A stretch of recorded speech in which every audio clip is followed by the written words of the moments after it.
তো hello guys, দেখতে পাচ্ছ আমি এখন স্কুল যাওয়ার জন্য রেডি হয়ে গেছি। অনেক দিন পরে স্কুলে যাচ্ছি, আমার জামাটা শর্ট হয়ে যাচ্ছে। তো বর্তমান স্কুলে চলে আসলাম। স্কুলে তো অনেকক্ষণে চলে আসছে, কিন্তু আজকে একটা বন্ধুর আমার বার্থডে, তার জন্য কেক নিয়ে আসছে। যুবরাজ বলছে যে এটা আমাদের কেক, আর যার জন্মদিন সে এই বন্ধুটা হয়। তো দেখতে পাচ্ছ কেমন বন্ধুটা আমার খুব ভালো। তো দেখতে পাচ্ছ এখন কেকটা বার করছে। তো কেকটা দেখতে পাচ্ছ কিরকম সুন্দর কিনা সেটা কমেন্টে বলবা, ঠিক আছে?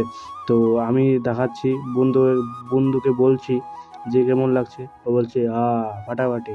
তো বন্ধুর খুব খুশি। তো কেকটা এখন কীভাবে করছে, তো কেক কাটা হয়ে গেছে, সেটা আমি দেখাতে পারলাম না। তো এখন কেক খাই নিলাম। তো মেয়েদেরকে দেওয়ার জন্য তা কাগজটা একটু চিড়ে নিল, নেওয়ার পরে আর কি মেয়েদেরকে একটু ভাগটা দিবে, যে কেকটা দিবে তো তাদের খাওয়ার জন্য। তো আমি স্কুল থেকে বাড়ি